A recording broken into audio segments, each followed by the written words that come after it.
वर मांस विक्री करणाऱ्या विरुद्ध मनपाची पोलिसात तक्रार। शहरात बेकायदेशीरपणे मांस विक्री करणाऱ्यांवर मनपाने कारवाईचा बडगा उगारला असून नागपूर रोडवर उघड्यावर बेकायदेशीर मांस विक्री करणाऱ्यांवर कारवाई करण्यात आली आहे। मनपाचे अतिक्रमण कर्मचारी शक्ती हटवार यांच्या मार्फत रामनगर पोलीस ठाण्यात तक्रार दाखल करण्यात आली आहे।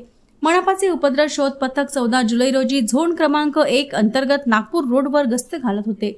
येथे बेस्ट कार डील्स परिसरात रोडलगत असलम शेख मुसा, विक्री विसटकर, रफिक शेख, फारुख शेख या 4 व्यक्ती उघड्यावर बेकायदेशीरपणे मांस विक्री करीत असल्याचे पथकाच्या निदर्शनास आले।